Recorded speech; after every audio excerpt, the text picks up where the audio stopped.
Welcome to Wake Up Our Faith. This is the show where passion, purpose, and dreaming big challenge common sense. We like to think of it as a conversation to shed light on the upside of upside down living. Matt Ham and Kevin Adams coming at you live here at Wilmington's Big Talker, 106.7 FM WFBT. Many thanks to Amy Mulligan in studio today, producing the show. Our good friend Nick Craig is on vacation this week, so I hope Nick enjoys himself. But Amy, thanks for helping us out here, making this possible. You guys, we appreciate you tuning in. Love to let us know where you're listening from. You can comment below, share this out in your communities. Let's dive into a conversation about how we bridge the gap between Sundays. Our corporate partners make this show possible, one of those being Dr. Greg Veman at Seacoast Skin Surgery. Dr. Veman also has a fantastic ministry called Everlasting Strength. You can contact them at 910-256-2100 or on the web at everlastingstrength.org. Kevin, my man. Hello, good morning, good afternoon, and hello. Hey, could you turn me down just a hint? I love your voice, man, but it's broad like up in your ears, in my hypothalamus. Tell me if you need some more. Yeah, that's good. Okay, that's good. Okay, it's so funny you talk about that voice thing.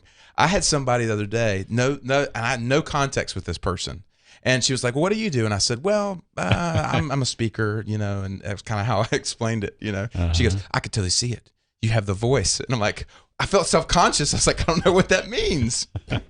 Oh, can't talk. Yeah. When it's like being on stage, man. No clothes on all of a sudden. It's frozen. No, frozen. Yeah. Well, happy Wednesday. Yes, Sunday. sir. So it's Wednesday and Sunday, right? It is. It's both. Depending on Wednesday. The audience perspective. That's right. That's right. So what have we for our fantastic listeners in our community today? Yeah, well, I think, there's so many different things to jump into. So to sort of give it some framework, we're going to call this how to give the enemy, i.e.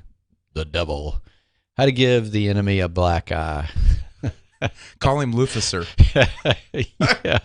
We don't want to paint a red, horned up picture, cartoon, Dante's Inferno, all that stuff. But we're talking about the enemy, not your enemy, the one you're supposed to love. Right. My daughter, years ago, she's so sweet. She's like the sweetest person on earth. She says, Dad, should we pray for the devil? She's like 4. What was your answer? I'm like, oh my gosh, you're amazing. What a heart. Well, she knows better now, but no, it's too late. So yeah, that enemy, the one that the one that causes all the problems. Right. How to give him a black eye. How to fire back across the bow. Again, listen, we've talked about this 1,000 times. We don't want to engage him. We don't need to. But it's sort of a fun way to look at it. Like, how do you break stuff off? Mm. And it's reacting a totally different way than you just fleshly, soulishly want to. Mm-hmm. So we'll get into that, but that's sort of, there's 20 different things in that you could go down and how to do that. But so we're going to focus on a couple today and a couple different ways people can practically carry with them, not only in their faith, just everyday moment, but also in the context of business in our second hour. So let's kind of define this thing. When you say the enemy, we're talking about the devil, Satan, Lucifer, whatever. Right. But again, like how do you begin to define this within the context of the daily world, right? And the things we see. Is it general evil? Is it spirit? All the above? Like how do we begin to contextualize this idea of the enemy? Yeah, well, there's some teaching out there and different things along the way that kind of pull back from that, and it's not biblical. Mm-hmm. We're not preaching here. This ain't church, but we are all about the good Lord and honoring Him. So, you have all these different viewpoints and people who cherry pick scripture and that kind of stuff about all this, but even to the point of kind of universal view. Well, there's not really a hell and all that, and bottom line is, if there ain't no hell, then there ain't no need for the cross, and that's it.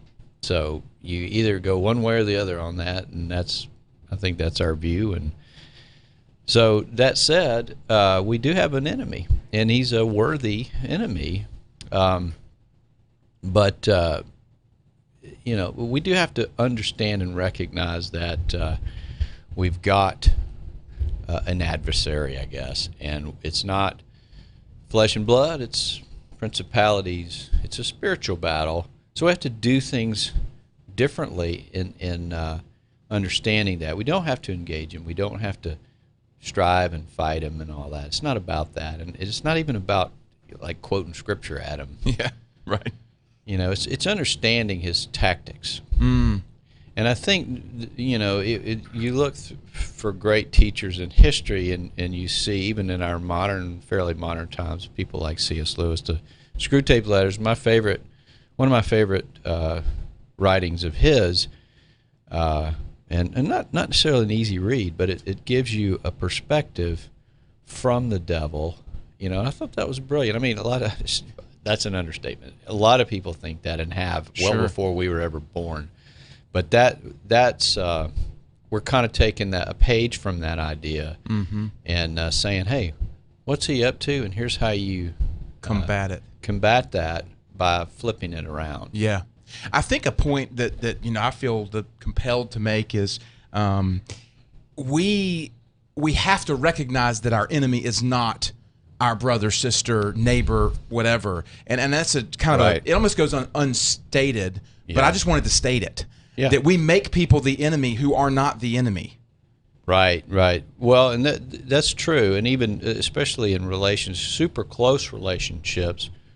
We'll get into this, but familiarity, and it breeds contempt and all that. The idea is that the enemy weaponizes people, and he does that when people don't understand their own strongholds and they behave certain ways based on traumas and things from their past. So yes, people become a tool of the enemy. Now that sounds ominous and evil, and it doesn't mean they're evil. It just, again, it means people don't understand that the enemy is very present, and his big thing is keeping us unproductive. So you can't unring a bell, right? And you can't uncreate a new creation. If you belong to God, you're his. Amen. And it's over. The thing he can do is he can take truth. There's always a seed of it in there, and then he twists it. So there's something believable in there, but then there's something perverted. So it creates confusion, throws us off course, and people are all about that. And that's why they have stress, because they're not really they're not believing in God, but they're not believing God because they've got this confusion going on. Sure. So untangling all that, understanding who you are, and then how to navigate that. And think of it this way, we've talked about it before, it's part of our text in our Portable Faith community, but the enemy will take a husband and a wife, or brothers, relationships, real close, business partners, you throw mud right all over both of them, and stand back and laugh while they blame each other. And so if you can't get beyond that and see it for what it is, then what happens? Yeah. You're fighting each other. And he's just laughing. So he's more of that, I think, than some, pitchforked, fiery, TV model. Right. It's just he's very, very destructive in keeping us unproductive. Yeah. It's very subtle. Yeah, and I love that. I think the context of this first segment here is that the enemy wants to keep us unproductive by making us focus on people as the enemy and make us focus on circumstances. And so we have to be aware as a first step that we have an enemy. He's here to still kill and destroy, keep us unproductive. That's right. And so we cannot give into that. So I think that kind of sets the course contextually as we head into today's show. I'm jazzed up about this. There's gonna be a lot of good stuff in here.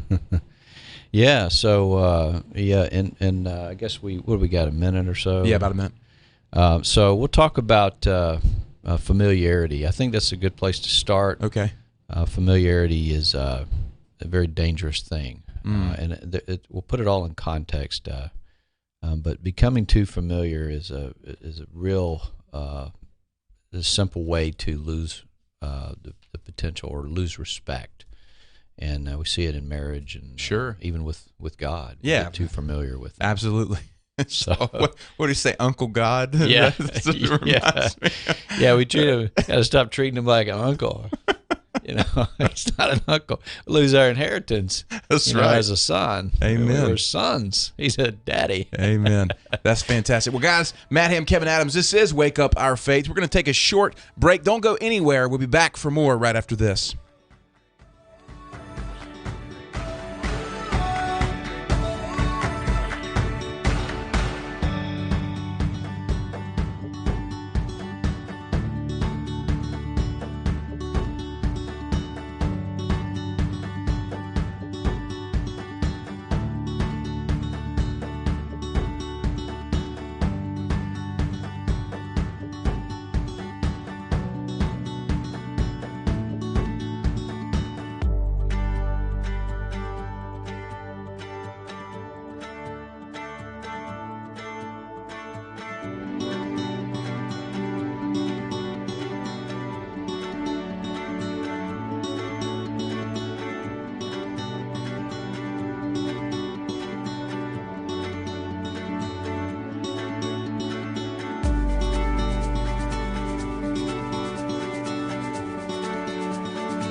Hello and welcome back to Wake Up Our Faith. This is the show where passion, purpose, and dreaming big challenge common sense. We like to think of it as a conversation to shed light on the upside of upside down living. Matt Ham, Kevin Adams with you every week right here. We're the co-founders of YouPrint, a faith and personal development organization.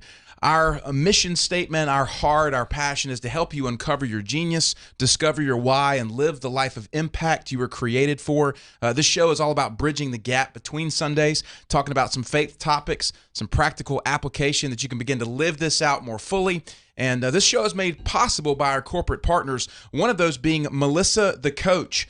Melissa is a speaker and personal finance coach who helps people live intentionally by teaching them to manage money the way God intended. You can connect with her online. Her handle is Melissa the Coach, or you can email her, melissathecoach@gmail.com. A phone number as well is 910-338-9612. We're great friends with Melissa. She was on the show. Yeah. You can go back on the podcast and check out the interview with her. Love her passion. Oh, yeah. She's so great at what she does. Yeah, definitely. Solid, rock solid friend, and really good at what she does.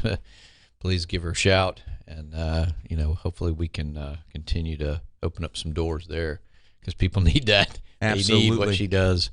Absolutely. Yeah. Friend, and that's Thank you, one Melissa. talking about how to give the enemy a black eye. That's kind of the context of today's show. How to give him a black eye. One of the things the enemy uses is this financial pressure. That's something that Yeah, sure. it's a real thing for a lot of people. And the enemy tries to use it as a negative tool, when in reality it's just a neutral resource. Yeah.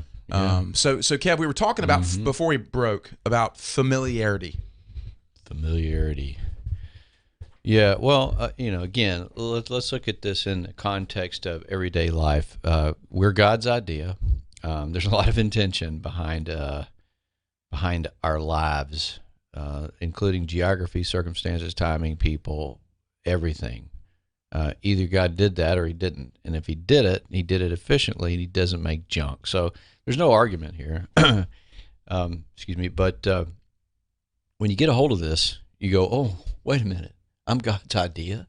I mean, we know that, but we don't walk around with that awareness of it, that recognition of it.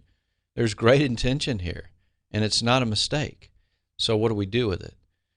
Then we start to look at it from his eyes and understand, oh my gosh, this is kind of already done. We just have to uncover it and step in. And that takes navigating a little differently. Well, the enemy knows this, so what he does is he kind of keeps us back to square one, where we are navigating by our five senses. We're doing exactly the opposite of what God's saying. Walk by faith, not by sight. Lean not upon your own understanding. Well, what do we do? What is the first thing we do? And the last thing, typically, every day, we are doing everything by sight and everything by our own understanding. Amen. And it's kind of baby stuff. Yeah. So, but the thing is, it's not intentional. You have to break that off, and it takes a lot of practice, and you have to understand how to navigate differently. So that's what we're talking about. It's not beating people up. It's saying, hey, grab hold of this, because the enemy will use it if we don't. It'll keep you either in a life of striving for security, or when you get it, if you get it, falling asleep in the comfort of that. So you either got security and you just get complacent because it's all ever good, man, or you're striving for it. Either one is unproductive, because you're here for a reason. All right. So one of those things, if you want to say there's a bunch of different aspects of this, one of them that people overlook is familiarity. Yeah. And, there's an old saying, familiarity breeds contempt. And it's a cliche, but it's a cliche for a reason. It's true. So, if I just met you and Liz, my view of you is these wonderful people. And as I get to know you, I'm in the posture of uncovering and discovering and viewing you as that. And it's exciting. It's fun. And that's how you get to know people. But if I stop there and then I just kind of start to glaze over, then I become familiar. And what happens? We lose respect. And we see that classic in marriages. You have to unlearn. You have to go back. Yeah. But in any kind of intimate, deeper relationship, brotherly, sisterly, even, kiddos and parents. Yeah. We get familiar. My brother is, I'd say he's one of the best Porsche mechanics around. Dude is so good at it. And, but I think for the longest time, it's pretty hard for maybe my dad or my parents to see him. Now, they're way past that now, but go back 20 years when he was still really good at it and learning, but way ahead. I think it's hard for them maybe to say, hey, you're this guy. Yeah. You're really that guy. And that's just an example. I don't want to beat them up because they're great, but we all do that. Sure. You know, I do it to my own kids. Yeah. If I'm not careful, I get too familiar. Yeah.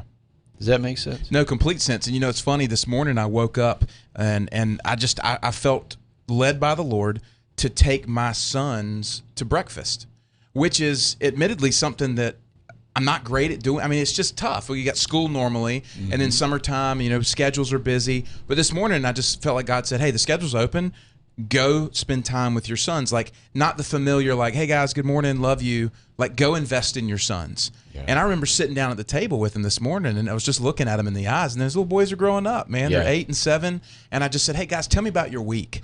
What's been awesome for you this week? Yeah. And just really engaged in conversations to get beyond the familiar of, you're my kids and you're running around my house all the time. So that's how I'm feeling this. And I don't know if that's what you're trying to get across, but that's kind of an example of what I'm seeing. That's right.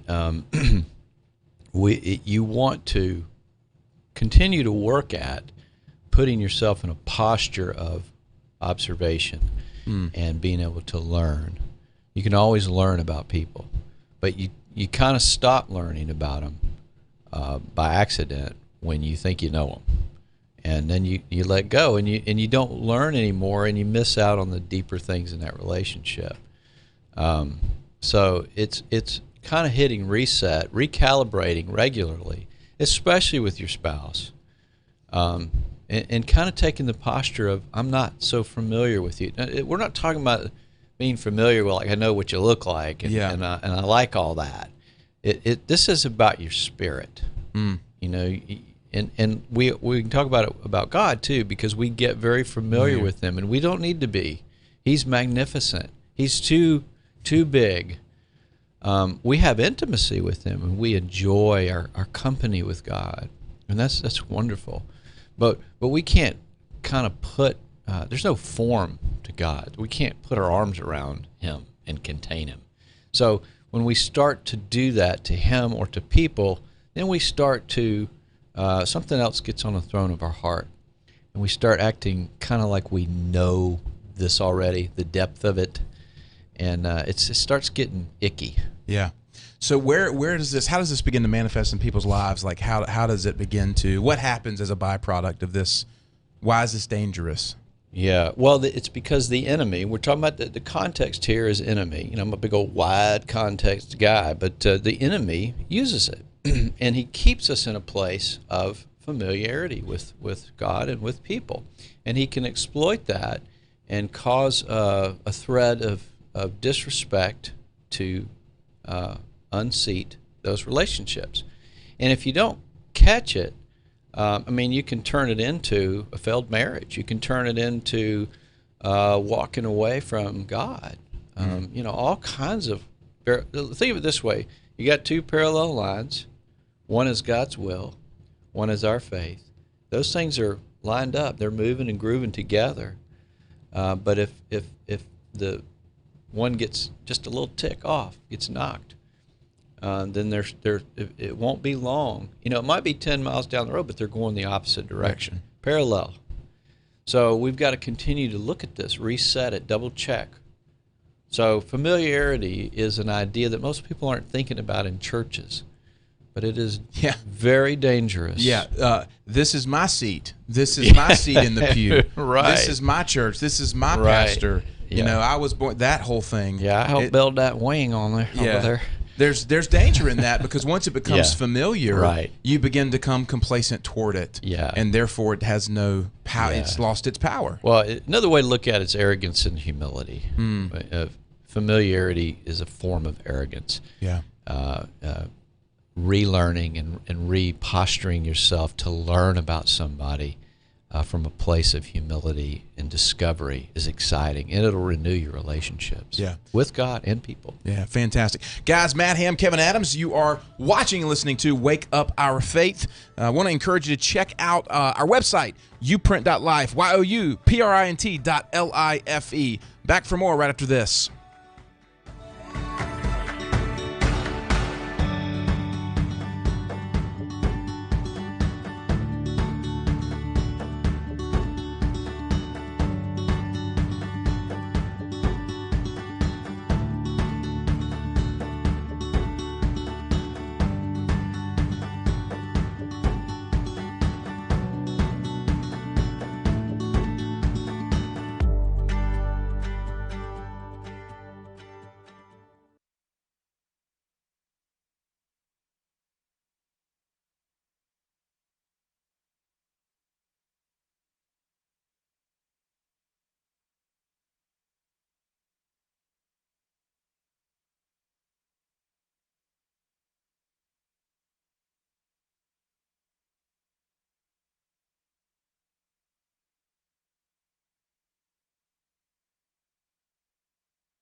Hello, and welcome back to Wake Up Our Faith. This is the show where passion, purpose, and dreaming big challenge common sense. We like to think of it as a conversation to shed light on the upside of upside down living. Matt Ham, Kevin Adams with you on this wonderful Wednesday today. Of course, if you're listening to us on Wilmington's Big Talker 106.7 FM, it is Sunday, as we are rebroadcast there every Sunday from 12 to 2 p.m. The show is also podcasted to iTunes and Spotify. Got hundreds of hours of fantastic content. Encourage you guys to go subscribe and leave a review if you would. Kind of let us know where you're from and how you're enjoying the show. It helps us continue to share this message and this mission that we have to kind of eradicate spiritual poverty here in the city of Wilmington and beyond. So many thank yous to you for that. Thank you to our corporate partners for making this show possible. One of those being Freeman Landscaping. They're the largest privately owned land and irrigation firm in Eastern North Carolina, family owned and operated since 1992, both residential and commercial landscaping and irrigation. Give them a call, 910-796-1166. Kevin, today's show contextually is giving the enemy a black eye. And we've talked about how we have to recognize that we have an active enemy who is trying to make us unproductive in our faith and in our life and doing the thing that God placed on us to do. Mm-hmm. And a lot of the ways in which that happens is by this concept of familiarity. We begin to become familiar. So there's 100,000 ways, but that is a big one that is overlooked. Yeah. It's kind of unseen, hidden. So we like to dig into the things that are not simple to see, right? Because it's easy to see and you can deal with it, But so familiarity is a big one. It kind of goes under the radar, so we talked about that and what it means and how to deal with it in terms of relationships. Because the enemy, part of it is about separating. God he'll give every person a vision. But it's all a part of his vision, and it's got a lot of different aspects to it, and it's just too much to try to contain in a show. But you think about everybody, the vision, the desires of your heart, and the vision God gives you for your life. If you're willing to step into that vision will connect with someone else's vision and someone else's that are authentic and real and walking by faith, and God will use that in a mighty way. It's like a tapestry or a map to change a city or a geography or a kingdom, if you will. Yeah. So relationships with people matter. Absolutely. And we can't do this alone. We can't. I'm not saying someone can't live on an island with no Bible and they can be his, but generally that's not the ideal, right? So God put us in community and family, and really, that's what the church is. It's not a box. It's people working together to carry out the work, which is his kingdom. So familiarity becomes a destructive force for the enemy, and he can separate relationships when people tend to digest that the way the way he wants, and you end up, I don't like that person or this or that. You miss out on what God has for you. So it's not as simple as don't judge. People throw stuff around and don't even get beneath it, so it just becomes mantra. So we're talking about something that's beyond judging. It's actually a very subtle thing. If you have the wisdom to understand it, you can diffuse it immediately and get beyond it, and then you can harvest the gold of that relationship. So anyway, enemy hates good. Hates relationships. He hates anything based on what God's will is. So he's going to use tactics that we can't see. And so we're trying to uncover those. Familiarity breeds contempt. A very powerful idea. Yeah. But so part of that is reposturing yourself. We talked about that. So you want to reset your day and your relationships. Consider those from the circle out, people you're most intimate with, your spouse, your children, your friends, the people you are associates, people you work with, you could say your church family or your community.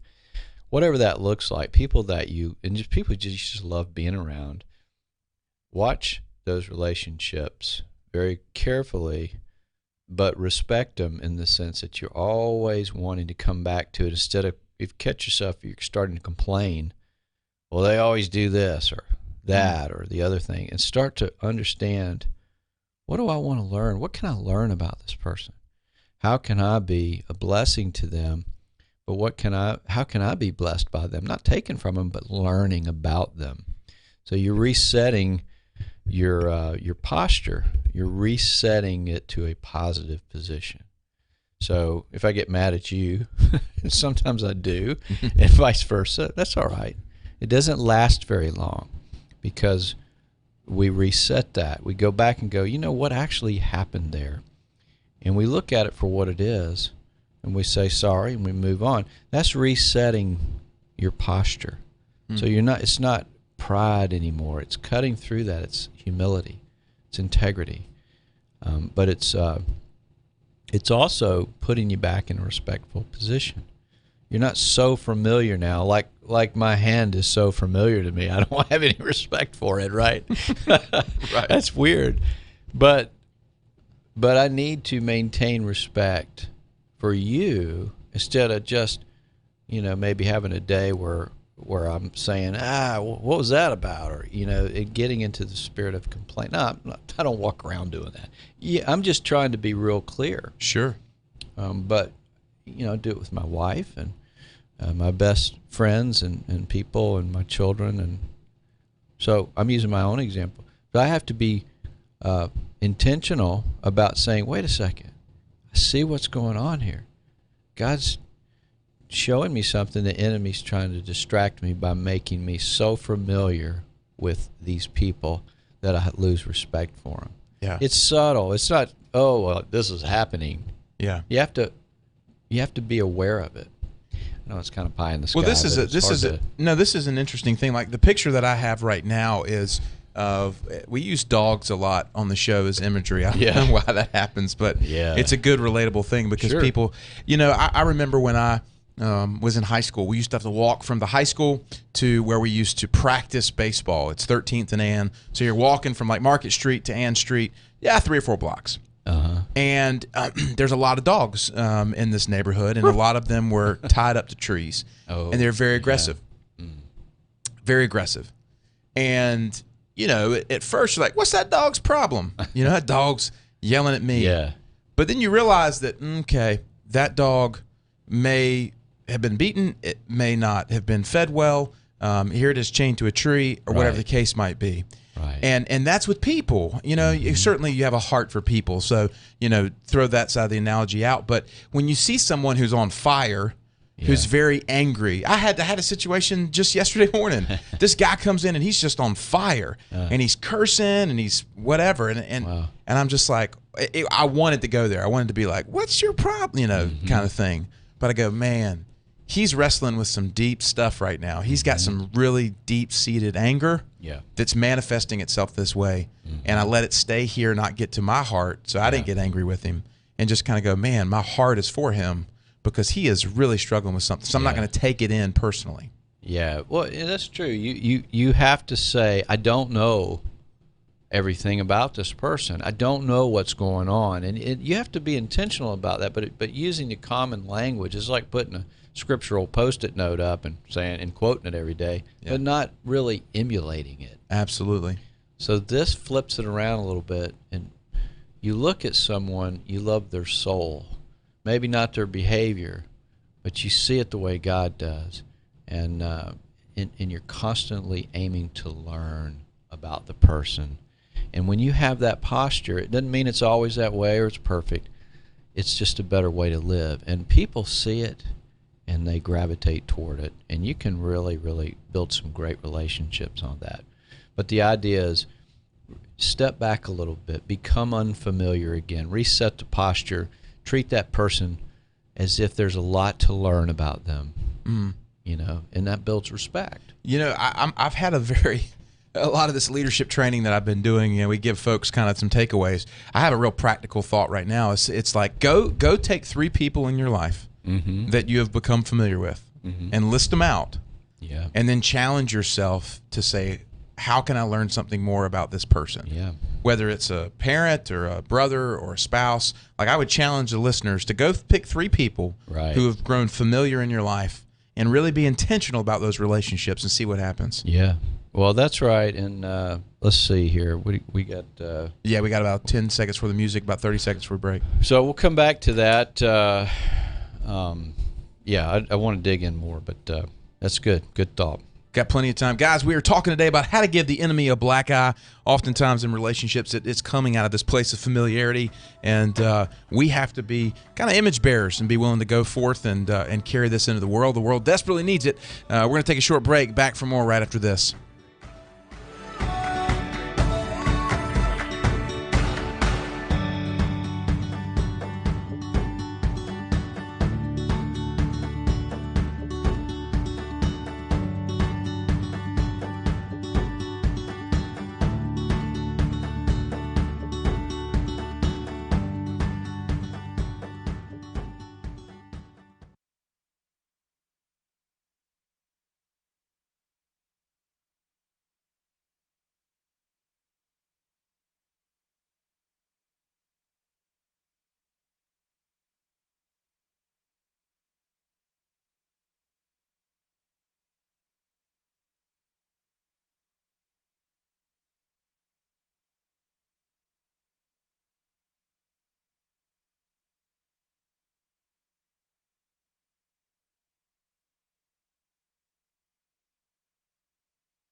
Hello, and welcome back to Wake Up Our Faith. This is the show where passion, purpose, and dreaming big challenge common sense. We like to think of it as a conversation to shed light on the upside of upside down living. Matt Ham, Kevin Adams with you every week. Appreciate you tuning in and checking us out. Look forward to connecting with you guys. I want to let you know that we have a phenomenal list of resources and services that are really interested and geared toward helping you bridge this gap between Sundays, kind of get to where it is that you want to go, live the life of impact you were created for, whether it's our portable faith community to get daily encouragement, inspiration right to your device, or whether it's one-to-one executive coaching, biblical counseling, or mentoring. A lot of cool resources for you. You can check it out, uprint.life. That's youprint.life.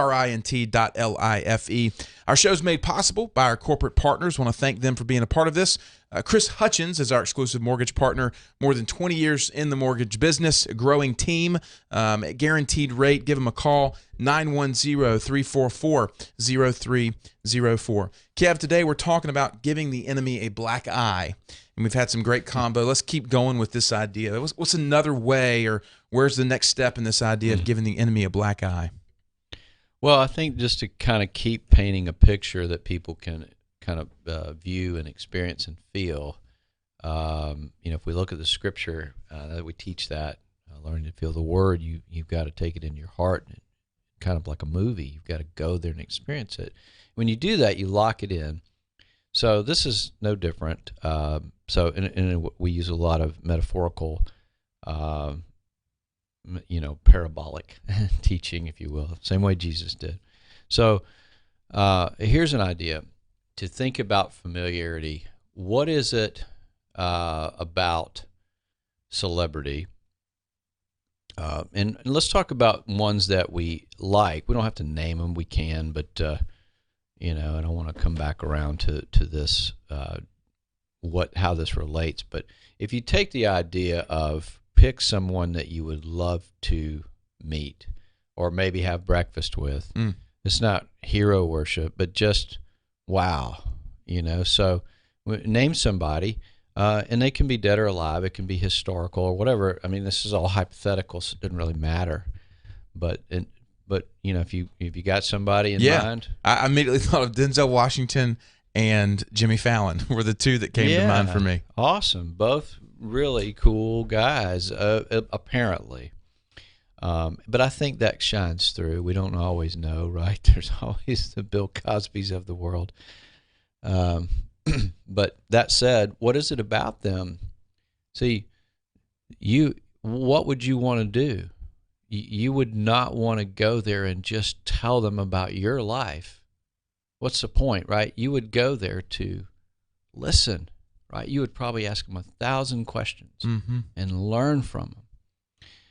And you tell them about you too. That's good, healthy conversation back and forth. But I mean, if the chance came, you'd jump at it, would you not? Oh yeah, yeah. And so cousin Harry down the street, hey Kevin, is equally gifted. Sorry, that was cousin Harry just stopping in to say good. Hey. That's good. Ron Weasley. I'm sorry. I'm British. But you just don't care about, okay, yeah, hey, Harry, hey, that's good, yeah. I'm all in for Denzel. I don't give a crap about cousin Harry. They're both kiddos of God, man. They're both equally gifted. Maybe one's famous and one's not, so people don't know. It's kind of ridiculous. Celebrity is ridiculous. Yeah.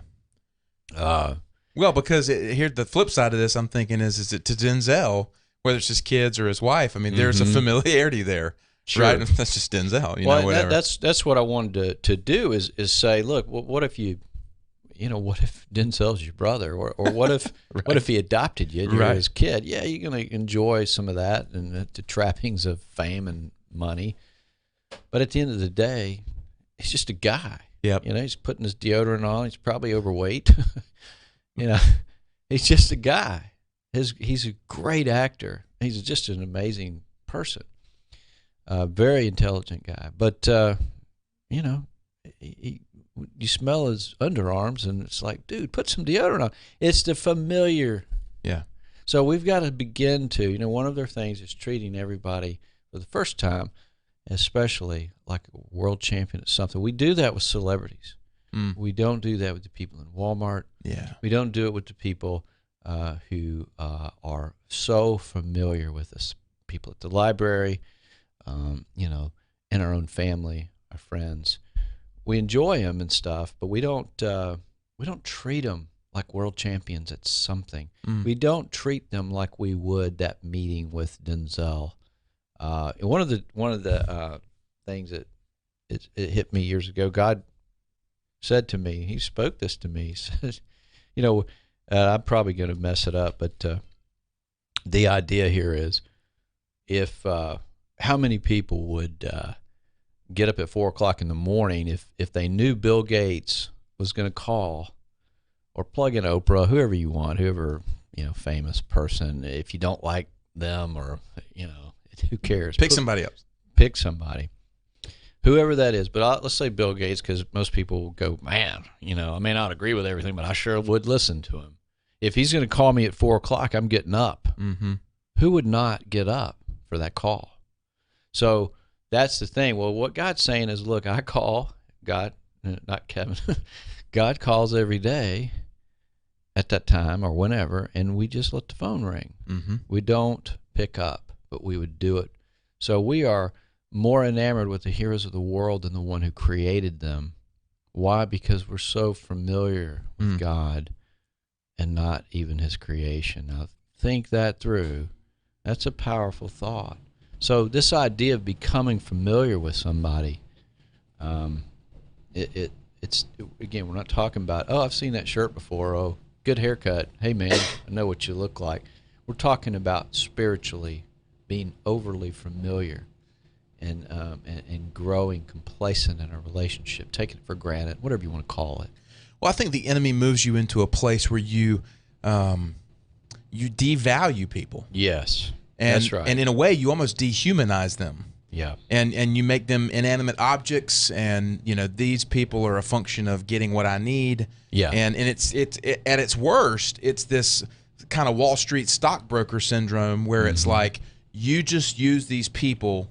Right. I remember that it was a terrible movie, but it's one of those Wall Street movies. But the idea about using people, he said, keep them guessing that they're going to get more and more and more because they're greedy, and it's going to keep feeding your pocket. I was like, you're dehumanizing people in a way. You know what I mean? Yeah. Instead of saying these are flesh and blood and gut, right, beating hearts. Yeah, they're handcrafted by God. And so I think we can get overwhelmed by the subject and really get deep and all that. But the bottom line is we need to reset that calibration, that compass, if you will, with everybody, especially those that are closest to us, and treat them as if we haven't learned everything yet, and we want to. We want to sit down with Denzel. Hey, man, I'd love to sit down with Bobby Kennedy. I just love that guy, man. And it's not about politics. It's just, I wish I would have got to meet him. He had an amazing heart in him. And but there's a lot of people in history like that. I mean, everybody's going to say Jesus, but dude, he lives in you. Right. But anyway, so we need to take a step back.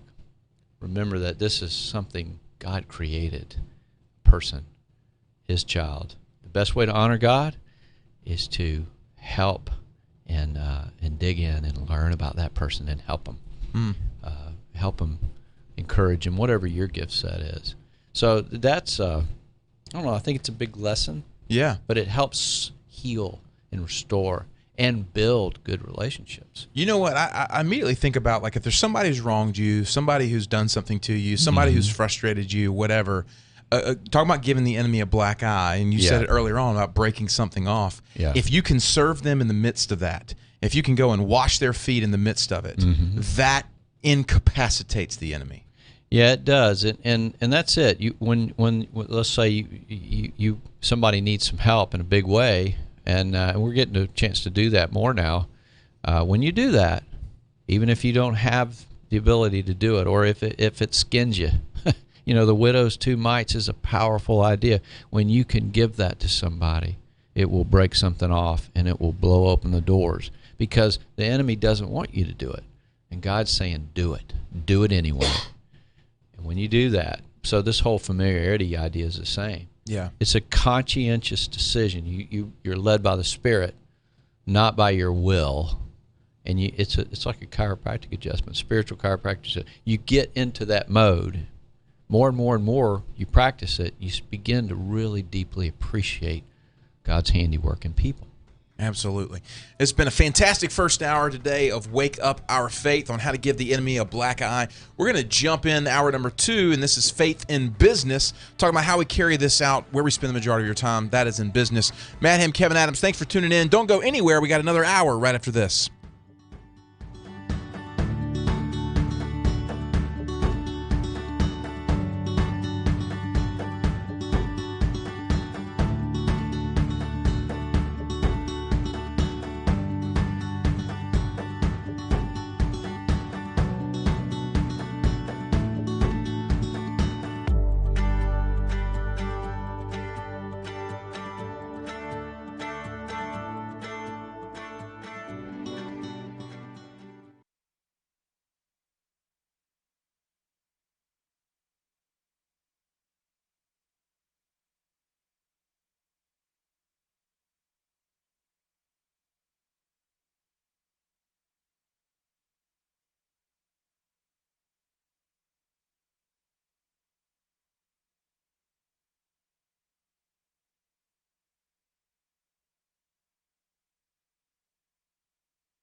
Hello and welcome to Faith in Business. This is the second hour of our show, Wake Up Our Faith, where we talk about how do we live out faith, where we spend the majority of our time. For most people, that is in business. Sometimes we have some inspiring interviews with folks who are living this thing out in the kingdom. Other days, like today, we're just diving into some topics about how can we infuse faith into our business life, into our Between Sundays life, and really get busy with living it out and being and leaving God's fingerprints on the world through our own. That, of course, is our company, Uprint. Matt Ham here, Kevin Adams. We're the co-founders of Uprint. And just invite you guys to jump in, share this out, and be a part of the conversation. Corporate partners who make this show possible, we want to thank them. One of those being Physical Therapy Services of Wilmington. You can find them on the web, ptservicesofwilmington.com. They've been serving Southeastern North Carolina since 1983, family-owned and operated with more than 100 years of experience in the clinic. Offices on 17th Street and at Porter's Neck. Do give them a call, 910-763-8286. Many thanks to Russ and the team at PT Services of Wilmington. So, Kev, kind of on the slate today, we are talking about how do we give the enemy a black eye? And, of course, specifically in our businesses. Yeah. Well, I was thinking about the interviews, and we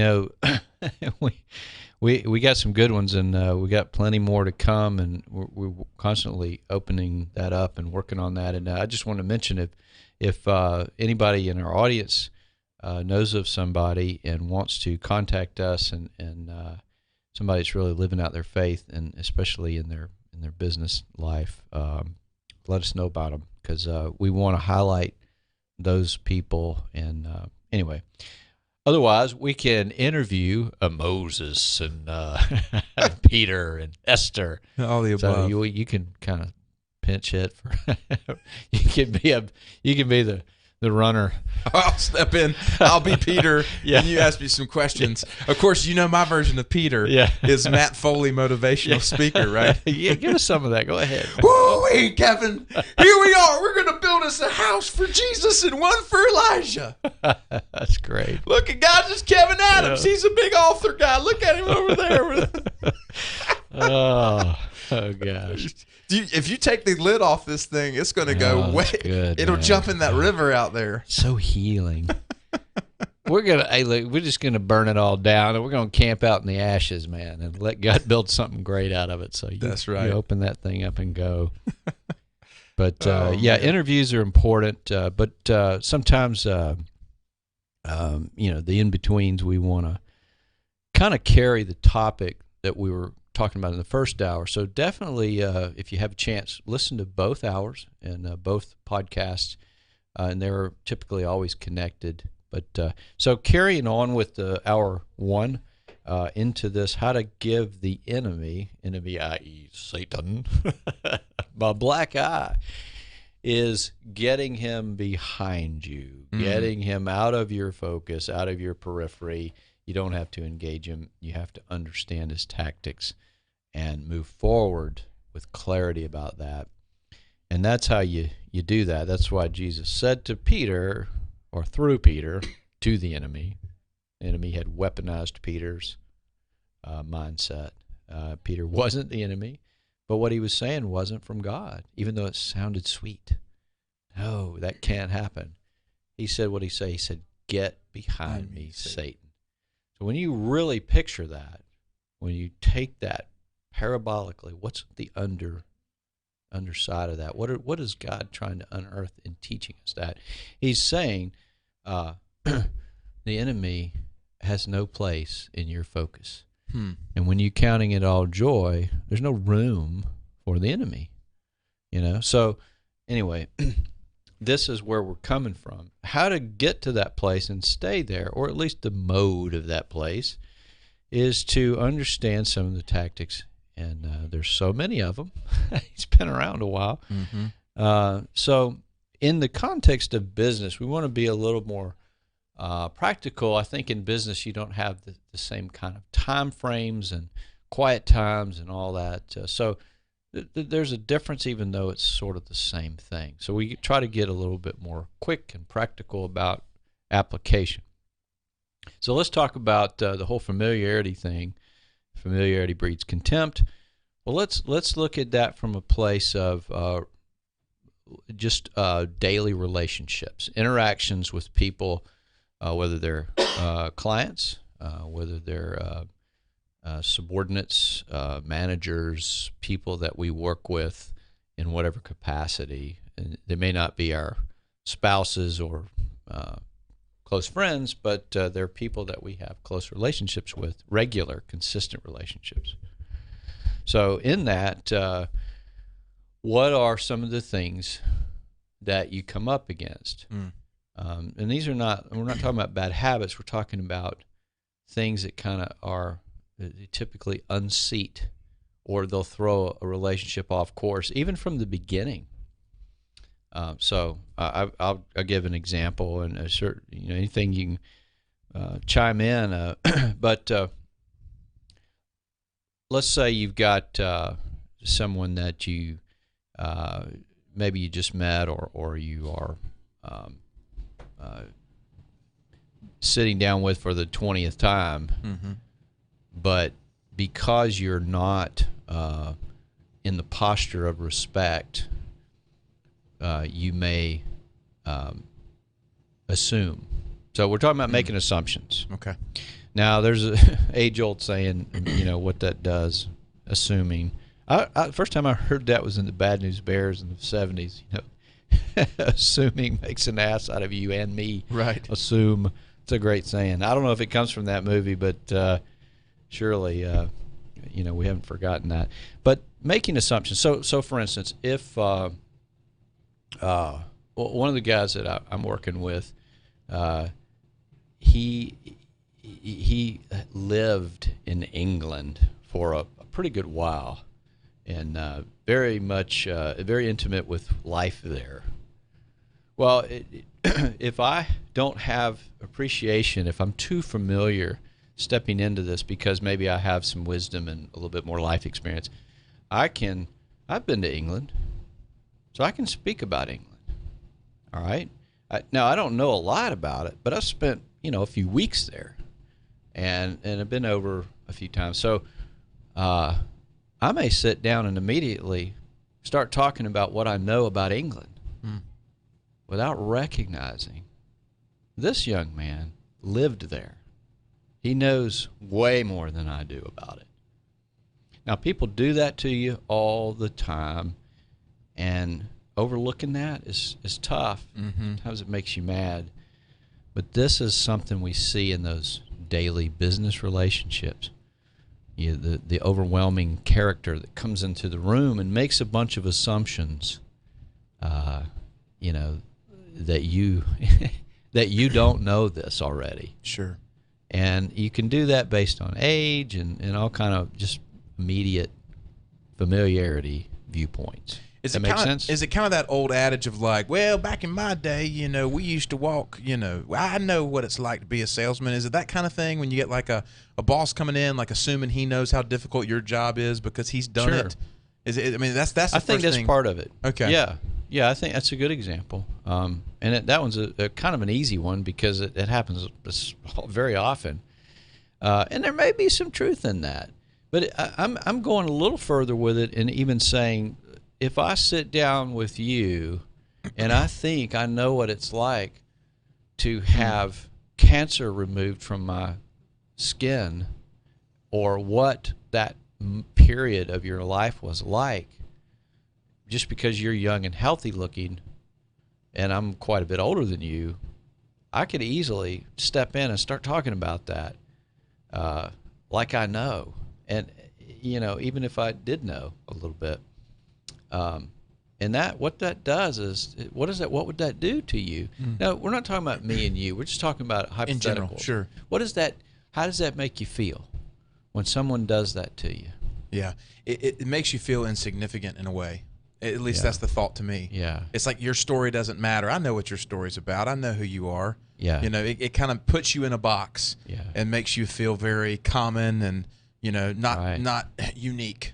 So the fruit of that typically is a seed of resentment. Yes. And resentment builds. So, you when you get into that situation, we don't want to. First of all, we want to talk about how do you deal with that when people do that to you, and also, are you doing that to other people? And I have to catch myself because I get around a lot of guys and young ladies and folks who are younger than me and in a mentoring role, and I have to be very careful about things, especially daily life things that are, I probably know something about, but I have no idea that if you lived in England, you're going to school me on that, and I need to learn from Absolutely. you. We got to take that kind of heart into our relationships for sure. Guys, Faith in Business. Short break. Back right after this.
Hello, and welcome back to Faith in Business. This is the second hour of our show, Wake Up Our Faith, where we talk about how we can begin to effectively live out our faith where we spend the majority of our time, and that, for most, is in business. Matt Ham, Kevin Adams, we're the co-founders of Uprint, faith and personal development organization, helping you bridge the gap between Sundays. I want to recognize our corporate partners for making this show possible, one of those being Century 21 Swalyer & Associates, our exclusive real estate partner. If you're buying or selling a home here in the Wilmington area or surrounding area, feel free to give them a call. Also, too, if you're looking to be a part of a real estate team, they have a fantastic group and family dynamic over there. 910-256-0021. That's 910-256-0021.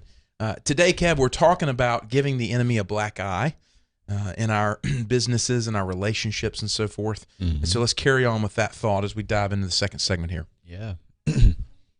Well, we're talking about familiarity in the first hour, and what the downside of it, in taking it to another level. When you sit down with a colleague or someone, or I think the point I'm trying to get to is in your daily interactions in the week as you carry out your business, whatever that looks like. Be very careful not to make assumptions about the person. So we're talking in general about reposturing ourselves in a way that we treat people like they are a world champion at something because God made them. Whether they believe or not, He still made them. So that's His handiwork. So we have to reapproach people like that and kind of hit reset.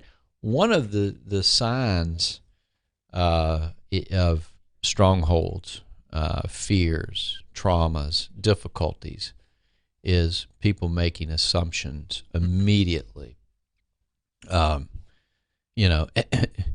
Based on just the variables or whatever. When you look at the book and you judge it by the cover, you're not walking by faith, you're walking by sight, which is really representative of our five senses. So when you get in front of people, whether it could be Skype, FaceTime, or face-to-face, or over the phone, or whatever, you're having this conversation even through text, you want to not make assumptions about them that takes you into this territory of being familiar and disrespectful. So I used an example earlier. Again, some of this is kind of out there a little bit, but try to bring it home and recognize that this is something that we deal with regularly. We do it to people, and we have it done to us. And that is, think about how you feel when someone sits down with you. It's like if you've been through the war, and somebody just went through boot camp, and you come back, and you're standing on in the mall or wherever, and you both have a uniform on. You're both about the same age. And you sit down to talk. Well, the guy that just went through boot camp starts talking about what it's like to be in the military and how awesome it is, and or maybe the other guy doesn't have a uniform on, and he just starts telling them all about it. Well, this guy's been through war, and honestly, I feel like that a lot. People don't understand, but so when you encounter that, you got two sides to this. Be sure we're not doing that. We need to understand that people can teach us things, and we have to start there and respect it. Now, that doesn't mean that you can't mentor and all that, but there's a lot of things there to learn about somebody. So it's about reposturing yourself to learn about that person, and that's where we grow, when we learn about people. So if you act like you already know everything about everything in every way, and then it's disrespectful, and it unseats the good that comes from that relationship. Kevin, where are you seeing this in relationships, and what kind of effect is it having on the person?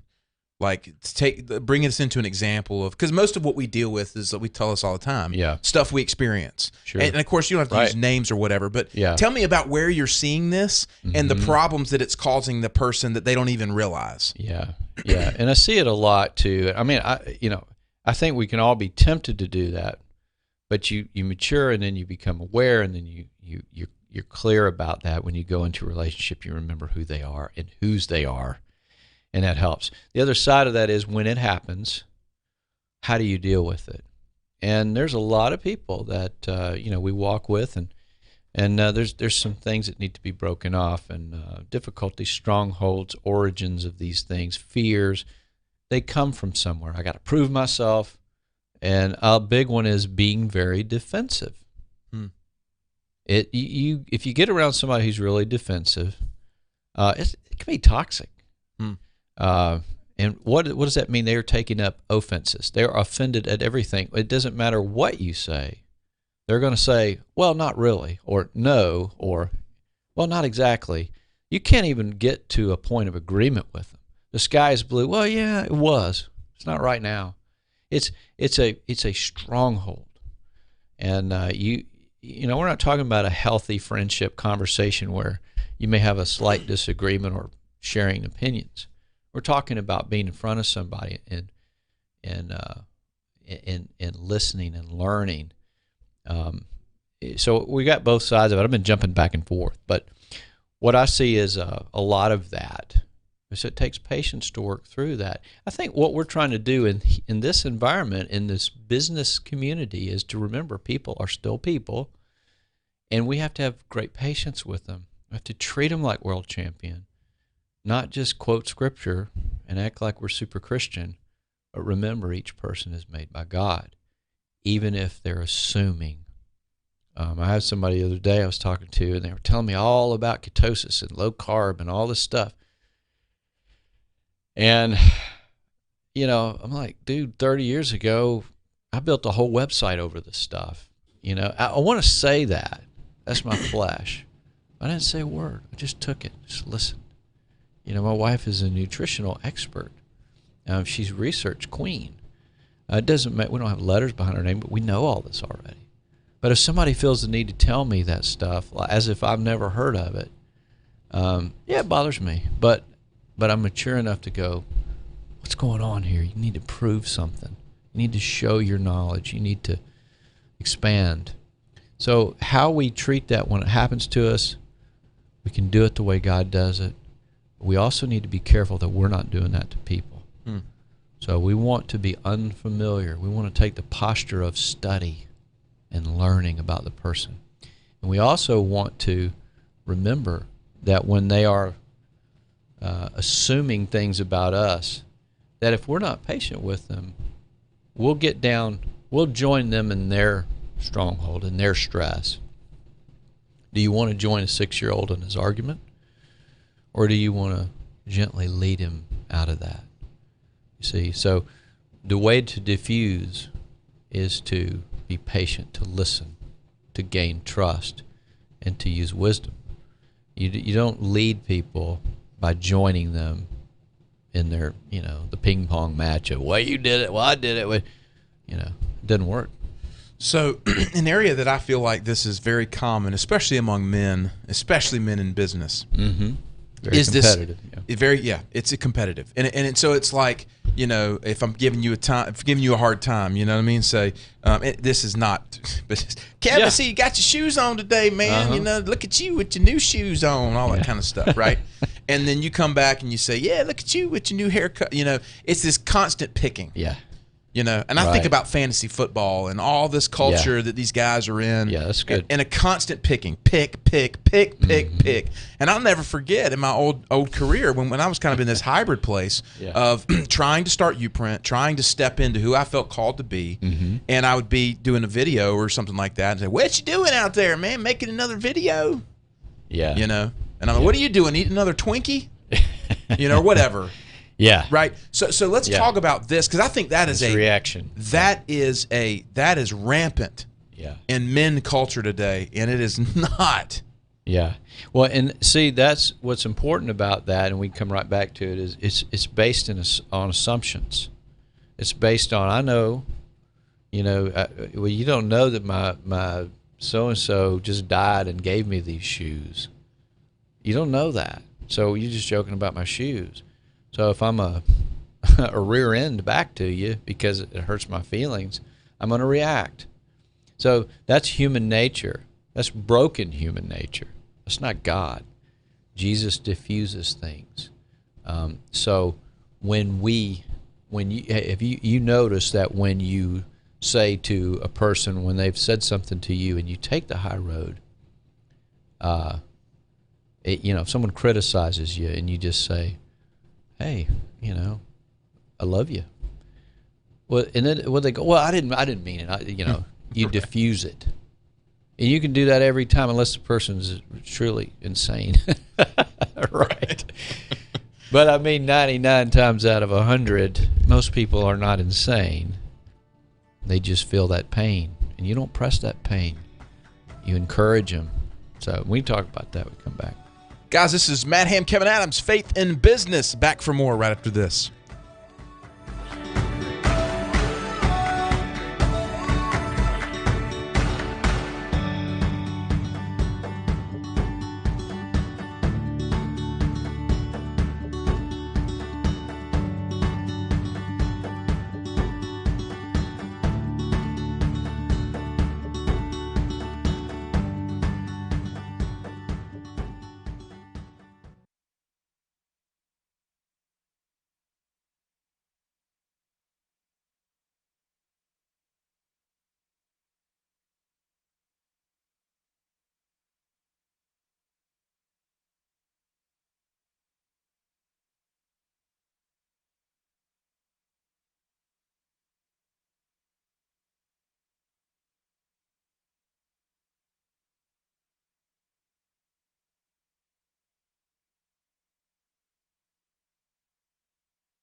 Hello and welcome to Faith in Business. This is the show where we help you bridge that gap between Sundays by living out your faith, where you spend the majority of your time.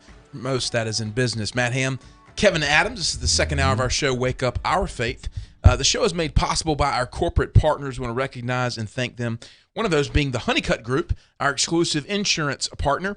Chad Honeycutt, his family, and his team is an insurance brokerage firm right here in Wilmington and beyond. 10 plus years in the business. Fantastic, very competitive rates. Great growing team. Do give them a call if you have any needs in your homeowners, auto, boat insurance, life insurance. 910-338-1773. Make sure you tell them the guys over at UPrint sent you. Kevin, we're talking today about giving the enemy a black eye, and I love where we're going with this. It's the idea of making assumptions about people. We don't slow down long enough to think about this, Right. but it's incredibly powerful to do so. Yeah. And I want to give folks some good fodder for self-examination and really growing up in their faith. Yeah. Well, it's just a double check. So let's say you're in your office environment or you're in your day-to-day business. You might be behind a counter somewhere or in a conference room or whatever it looks like. You might be a personal shopper and you're dealing with, the retail world. Whatever the case, double check that you're not making assumptions about people. When, in other words, and you mentioned the competition thing, and that's a great practical. These things carry themselves out to the whole idea is that the enemy keeps you unproductive. Yeah, and he can keep you unproductive in your business life if your only goal is to make a sale or whatever, and you miss out on the relationships. Mm-hmm. It's a quick fix. It's a long-term loss. So what we're talking about even in the break is. If you have, and you mentioned a situation where you were kind of just teasing and joking around with a good brother, but even felt some conviction about that, and that is you want to be able to say to someone, even if they are telling you something that you've lived for years and they've just learned about it, and they're telling you all about it. You want to listen. You want to stop thinking you know it all. You might. There are times where I've lived this out so long and someone's telling me, and there's a little, I get a little thing in me, but immediately God convicts my heart, says, love this person. So you want to take that and say, I'm here. I'm here to listen. I'm here to learn. Tell me everything you know. Share that with me. That's gold to me, and it blesses me. So I win, they win. But if I stop them and say, yeah, I did that too, and here's my thing, and that is jacked up, and it isn't Jesus. I mean, what can we tell him? But yet, if we were talking to him, he would listen. He's not looking at his watch. He would truly listen and be patient. And in that, that's the heart of our Father. He knows everything about us, knows the number of hair on our heads, our days, all that. But he still listens when we pray. Why? Because that's who he is. We need to be heard. So people will make assumptions. And it's difficult if it's something we're adept at or already know or years ahead. But we need to be like Jesus in that situation. And that will help you gain relationships and grow them in a powerful long-term way. Not just, hey, well, I made a quick sale and got a new customer. You're there to help them live a better life. And it's always taking on the character of God in that relationship, in business. I know for me that this tendency has really stemmed out of impatience. And you said it to me before, like, why are you assuming that you know what I'm going to say? Because I'm impatient, because I think I know where this is going, and let's just go ahead and cut to the chase. That's what's driving it from me. Mm-hmm. And I've had to learn how to say, hey, set aside your agenda, set aside time frame, set aside in many relationships. Yeah. Especially with my kids, because a lot of times my kids, it's tough because they're trying to tell me things, and I'm like, Yeah. right, I know where they're going with this. Uh-huh. I know, and I'm kind of go ahead and get to the point. Right. But you know, you have to get down to their level, and it's just powerful. But this is something I would say that most people are so busy that they don't even think about this. Well, and that's fine. You can stay with that, see where it takes you. Again, then you get back into I'm striving for security, or I found it and I fall asleep in the comfort of it. That's what your life's about. It doesn't matter how much money you got. What it matters is, are people's lives better because you're in it? And that's the most important thing. And the sooner you get a hold of that, and the sooner you can slow down, treat people like God made them, and listen and learn, even if you know a lot more than them about a subject. And that is a powerful idea. You got to really go there. Yeah. Take that in, and it will make you a true leader. Think about how the effect that this would have on Christian culture if Christians actually chose to live this out. Yeah. And okay, perfect example. And this is not. That's why we teach it. Yeah. By the way, we want to see that happen. It's Yes. a novel idea. Yeah. Yeah. That we could actually shift culture and change the world by being you, more Brett. like Jesus. This is who we are.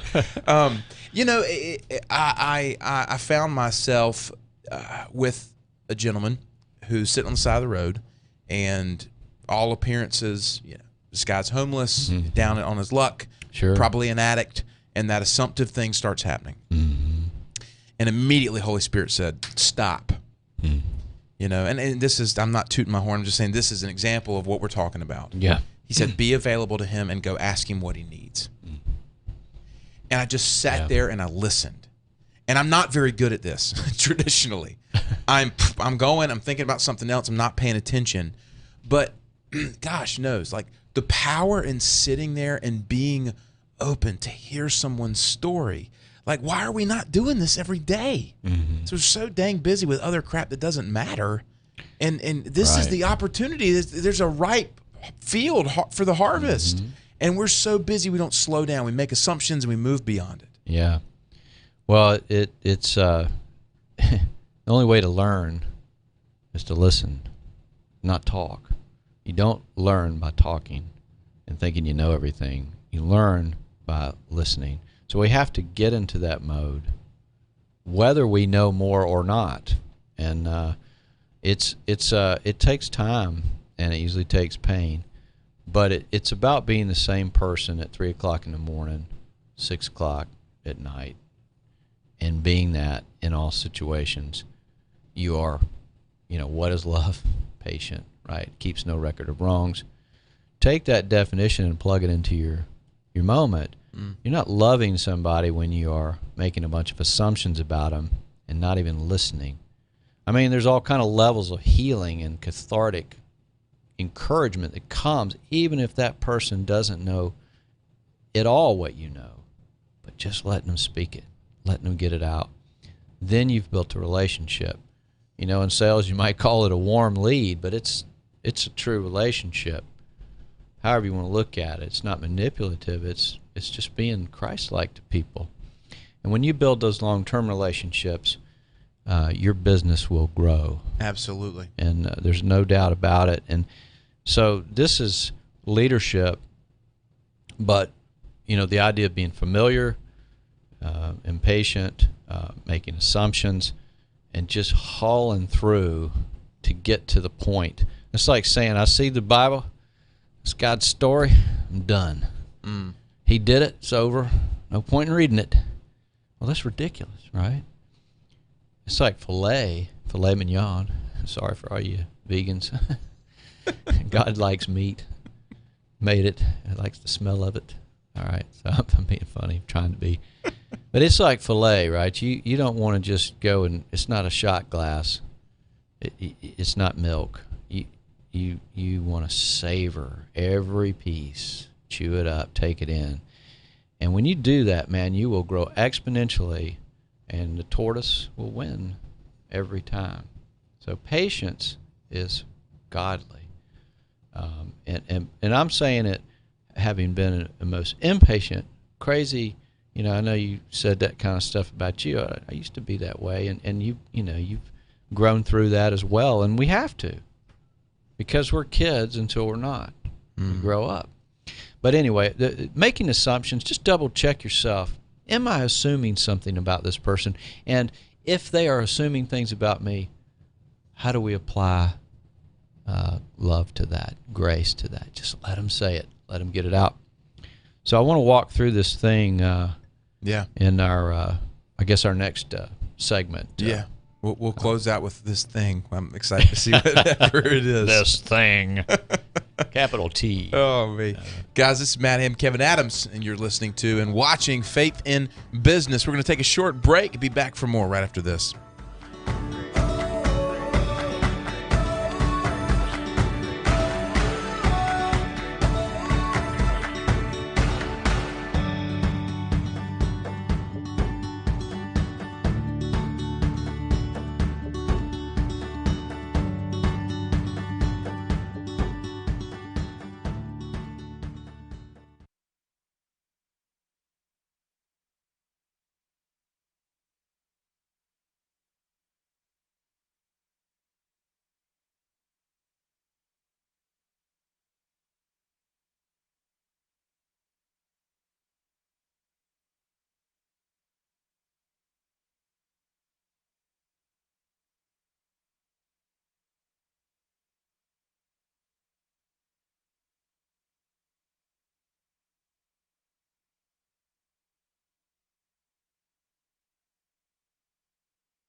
Hello, and welcome to Faith in Business, the second hour of our show, Wake Up Our Faith, where we talk about effectively living out your faith where you spend the majority of your time.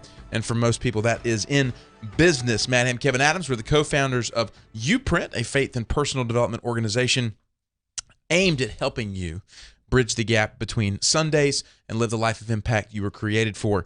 This show is made possible by our corporate partners, one of those being our very good friend, Mr. Chris Riley and the team at Fountain Financial Associates.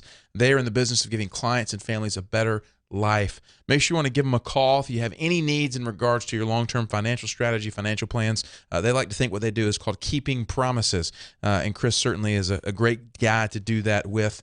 910-256-8882 is the best way to reach them. Kev, we have a thing that we're going through here. We're talking today about giving the enemy a black eye in our businesses, relationships, and to me, there's a heart underneath this. It's like, stop being transactional, stop being, what's in it for me, stop being assumptive, stop being so fast paced, slow down and invest in people and get your ego out of the way. And learn to listen and learn to invest in folks genuinely. So with that being said, where are we taking this? Where are we closing out today? Well, I'm assuming you have something you'd like to share. Assuming. No, I did and do. And, but really, when you think about what causes people to react, we want to reduce our reaction time. When you think about what causes someone to react to you in a certain way, whether they're making assumptions about you and they're overly familiar and it's kind of icky and disrespectful, or you're doing that to somebody by accident, not realizing it. Either way, there's a cause behind that. And if you can understand that, then you start to see a bigger picture, and then you can truly lead from that place and build relationships. And we're talking about even in how to build a business. Yes. This is like, 101 human behavior, but loving like Jesus, leading like Jesus, whatever label you want to put on. So let's take an example of something that happens over and over again. And, you can plug it into any variety of scenarios, but someone offends you and you react by defensiveness, and then later on, at some point, if you have some level of maturity, will have regret. So that happens every day, all the time, to almost everybody who isn't really, really digging deep and moving in their faith. So what does that look like? Well, when someone offends you, the very first question we should ask ourselves is, what do I have a right to be offended about? You get around people who are defensive and you go, my gosh, I can't take this. Now, if they're having a bad day, you go, okay, I know you. I've been around you enough. That's all right. We'll get through it. That's love. You share each other's pain. But when someone, especially if they're new in your life and they're completely defensive over and over and over and over again, you got to go, look, there's some swines and pearls and they don't mix. Mm-hmm. So we're not going to waste time on that. Now, when you are offended, I think that's where I'm going with this. What do you do with that? What's the first thing that you have to do? You have to recognize, do you have a right to be offended? Did Jesus take up any offenses? The answer is no. He wasn't offended. And he wasn't defensive about anything about himself. The only thing he did defend was his Father. And so that's not taking up an offense. That is, it's like saying I have pride in who God is. It's not really pride, it's humility. All right, so let's take a scenario. One step in it, let's say someone does something to you. Now, I had a good friend recently say someone cut him off. He was going to catch a wave, and it was his wave, and someone jumped in and took the wave. And there's some unwritten rules about that in surfing community. You can plug that into whatever, and if you got an example, where we talk about meekness, it's not what you have a right to do, but doing what's right and knowing the difference. So we may have the right to have, we got that sweet spot on the wave and someone just drops in right in front of us. It's not their wave. Hey, don't you know? You want to fight back. So there's one level of maturity that just kind of jumps in and joins that stress and fights back and cusses them out or whatever. We see it in traffic, right, all the time. There's another level of maturity that says, you know what? I'm going to forgive them. They kind of get mad for a minute, then they go, I forgive them. And then there's another level of maturity that doesn't even allow that into their heart. Now, this is where Jesus is saying, get behind me, Satan. Where's your focus? So someone cuts you off in traffic. Now, traffic's a tough one for me. My wife will tell you. Sometimes I just laugh it off. Other times I'm like, I can really get some expletives coming out of my mouth. And they're kind of funny, but we all know those things that we deal with. Triggers, yeah. Yeah. All right. So your reaction isn't just about the time or the amount or about forgiving the person. There's a whole nother level to this thing if we're talking about leadership and, getting back to how to give the enemy a black eye. You counter this. You flip the model. All right, so a lot of people would say, well, I forgave the person for doing that to me. That's good. That's not enough. The next thing is you're not even taking it into your heart in the first place. It happens, you move on immediately. It passes through your mind. It doesn't get into your heart. There's nothing to forgive. It's done. It's over. You didn't take it into your heart in the first place. I mean, I feel like maybe I'm getting kind of out there. I don't mean to be. But let me finish this real quick, and then we'll talk through it. So getting it out of your focus. It's like saying my knee hurts, my knee hurts, my knee hurts, my knee hurts. Stop hurting, stop hurting. Well, you're focusing on that, and guess what? It's not helping. Mm-hmm. Moving on to what God is doing, moving into, there's 100 other waves coming, or I'm free from that moment in traffic. It has no place. It has no hook in me. Jesus saying that. There's no offense there. It doesn't exist. It's behind me.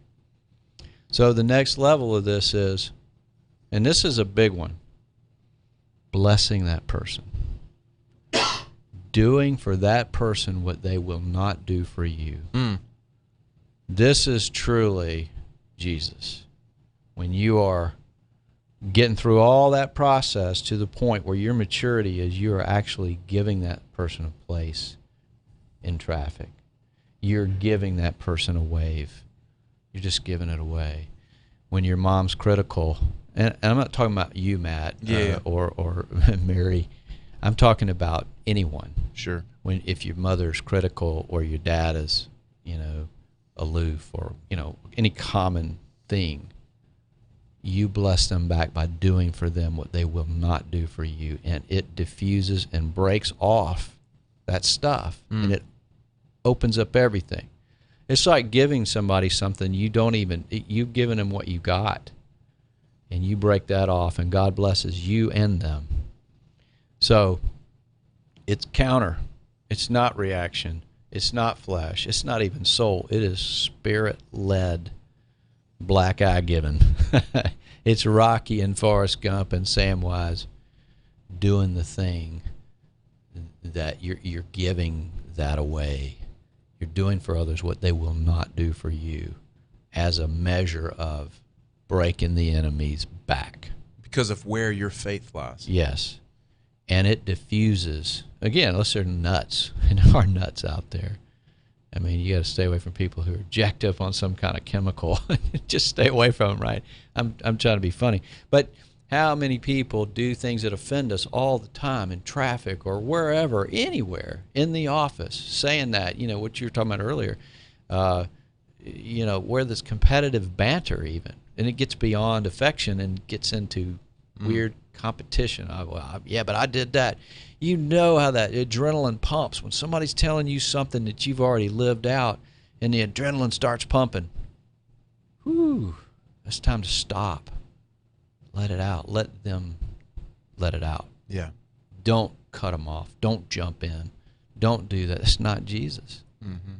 So you want to give to them what they will not give to you. And when you do that consistently, you're leading them toward Him, and you're forming a relationship of trust. It's powerful, man. But you got to take it in and practice it. Yeah. This is a whole nother layer of showing people the goodness of our God. Yeah. and it's what the world desperately needs. And, our prayer and hope is that people would be courageous enough to jump into this, to wake up their faith, begin to live it out. Of course, that's what we do at Uprint. Yeah. Kev, thanks for a great show today. Guys, connect with us, uprint.life.